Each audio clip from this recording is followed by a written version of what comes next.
Willem, Yeah. we are of the same generation. Yes, that's right. And my question to you was, do we know who we are? Do we know? Or have we been so much conditioned by the system Yeah. that we sometimes get lost, that we don't remember who we are? I mean, when we go back in university, what we have learned there, it was basically everything was about making money, but nobody explained you how the system works. And I think we, in some cases, we just simply got lost. And then we both came to Bali and tried to find ourselves, took some time. And how do you see the past? How do you see who we have been in many situations? Were you Willem? Or were you somebody that has been conditioned to the system? Well, let's say, even when I was 10, 12 years old, I never identified myself. I was born in Amsterdam in Holland, right? And I never identified myself. It was the first time you learn, 6 years, 7 years, you learn about your country. I thought Holland was so big, you know. It was all I knew, you know. The city I lived in was all I knew. But when you grow older, the city gets bigger and the land is getting smaller because all of a sudden you're part of Europe and, oh wow, only a small country. Then you get indoctrinated with all your past history, that the blunder, you know, the Dutch were doing this and that and blah, blah, blah. And you become patriotic. Then you go out into the system. I never listened to the teachers and the system. I was a bit of a rebel, what we called an hippie at one So stage. you felt already that you do not accept to be conditioned to this kind of system? I absolutely did not. Like the whole thing, even you had people come in and the Bible, you know, with the Bible, because I was Christian. But I used to say this, and perhaps it's wrong, but I used to say, pull the Bible apart and give me just the New Testament, the teaching of the God of love by Jesus. Not all this war-mongering God, you know, that only looks after the certain people and the rest is all. Never sat well with me. It never resonated. I thought the people in America, German, everybody, Italia, loved to meet people because I could feel that most people were sincere and helpful and loving, you know. So when we ever had discussions about this and that with teachers, I used to argue the point. When I was in the boys' home for a while, because I was recognized as a bit too much of a rebel, and I started a Jesus group with people, you know, with some of the boys that were also feeling, they were all the light workers. So we grow up, we get thrown in the world, we get married, we have children, and we start a business, and you do the rotten things. And then you have to learn to forgive yourself. Then you do the good things, and you have to appreciate what you did. So slowly, we can see that the whole system was what I call, and a good friend of mine called, the culture mind. You were born in a certain culture, because that was my question. Why, of all the countries in the world, am I born in a little country like Holland with a past, with pretty powerful, you know, at one stage. And arrogant, very arrogant. They are thinking they are the blessing. So here, why am I born here? And then I can understand that everywhere in the world there is a certain vibration in every place.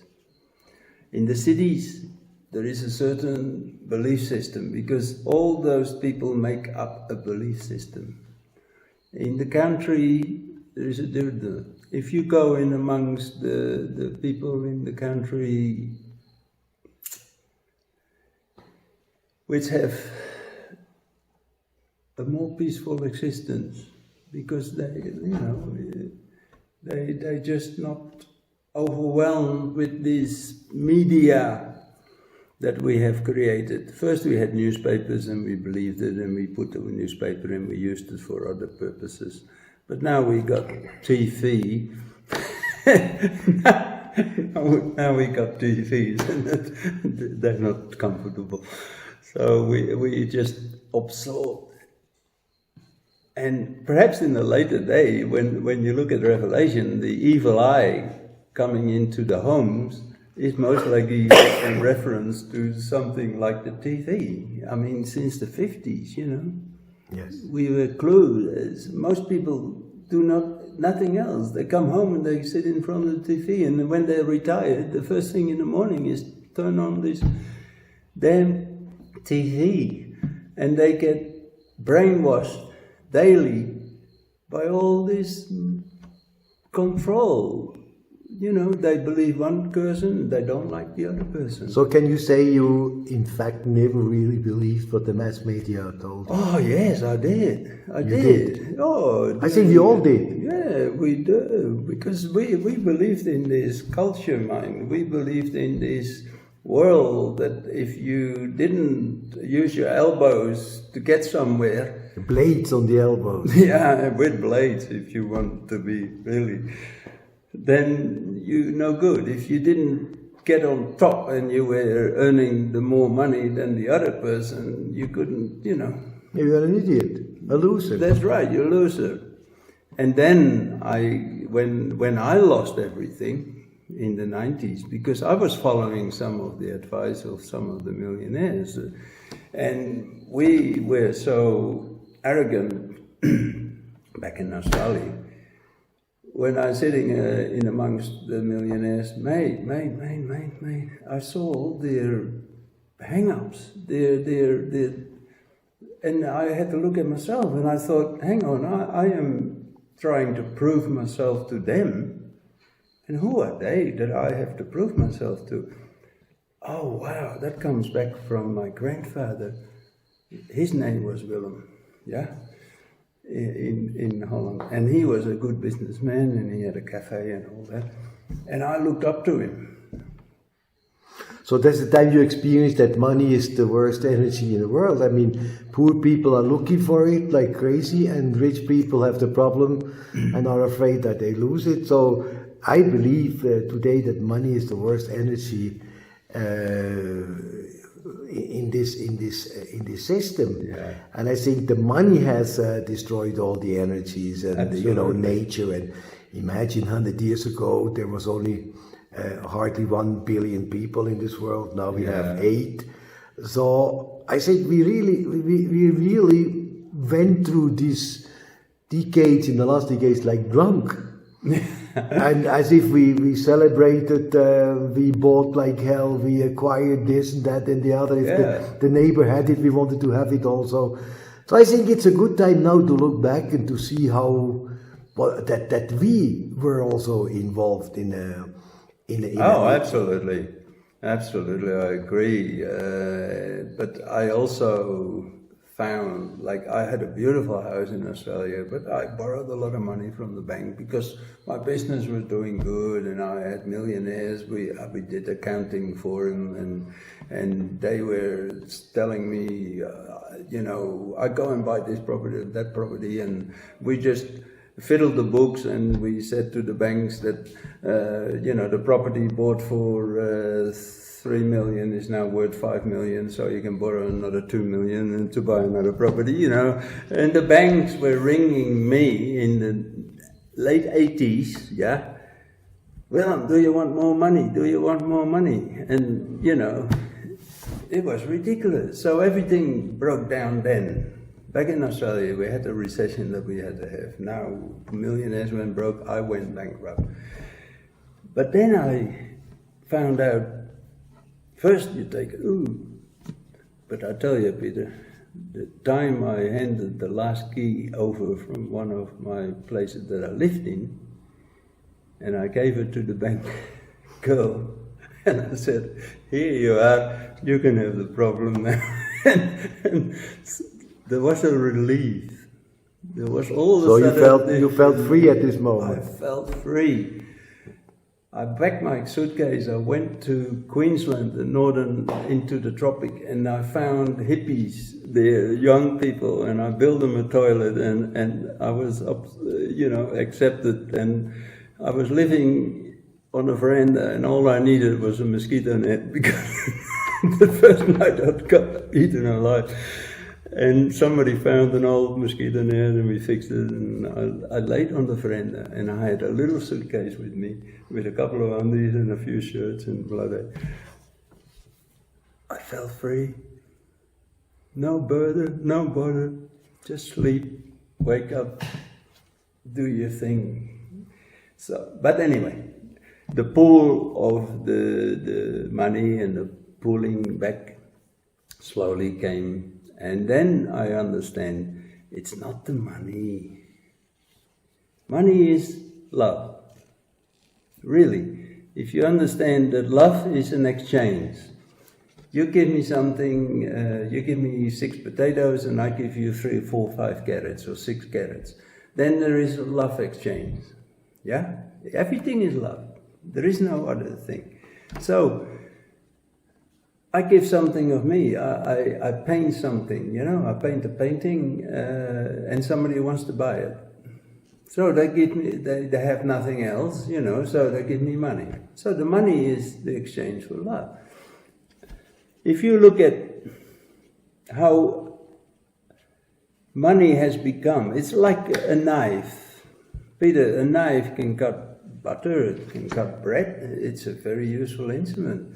A knife in the surgeon's hand, a good surgeon can use the knife and make an operation and save your life, yeah? That's right. But the knife can also be used by a criminal. And kill someone. Kill you, yeah?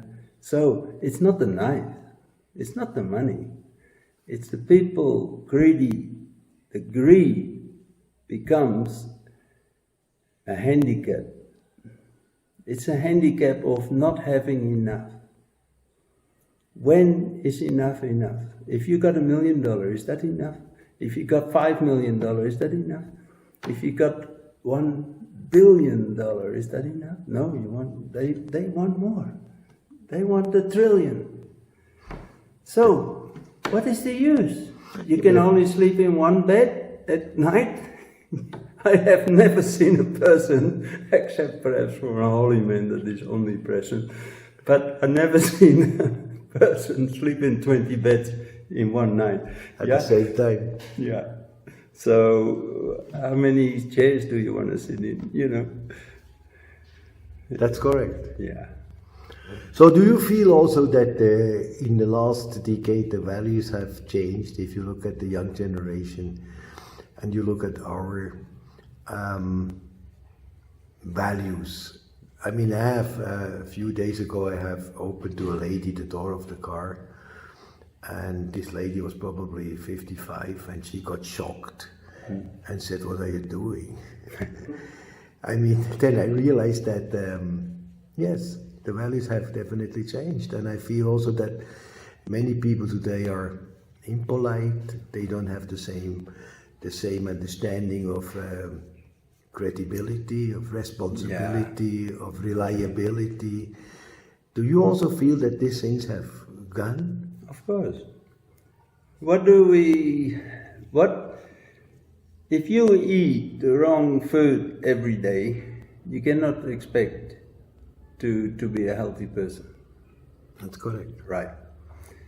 If you feed the brain and the mind is just a bundle of desires, and it can become so powerful that it rules your body, and not the loving spirit is the master of your body. The mind can become corrupted by thinking with fear. That is what in the spiritual people talk about, the ego coming, the master. So the ego has fear, the other wants to attack you, the other wants to take all your money, the other wants to take your husband or your wife, and the fear. The media, look at it. I can see myself sitting behind the chair of my father, listening to the radio in the 50s, early 50s, yeah? And the radio was playing a play, yeah? And the play was about a lighthouse and a boat, and you hear the waves, you hear the wind. So it's all in your mind that you're creating, yeah? Then we get TV. We don't have to think anymore. We don't have to listen to the sound and create something. We don't have to create anything anymore. No, we just sit there as bloody zombies, looking at movie. Now, I like good movies, but when I saw the first movies, the old movies, sometimes, okay, they're a bit fussy and romantic and all that, but it's nice, yeah? There was not the blood and the gore and the destruction and the extermination of others. And wow, when I saw what the youth since the 90s to 2000 get fed, they get fed, daily fed. Games, guys running around shooting people in their games. If you put that in the mind of children, what have the parents got to complain about? When those children all of a sudden take a gun in America and shoot 20 people, 30 people, because they feel somebody hurt them, because they said he was an idiot. Yeah. Yeah.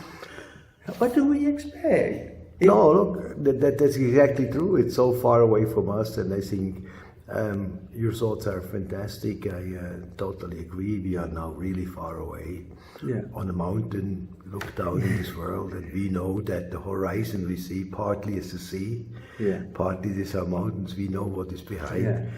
And I think everything you have said looks positive, looks optimistic.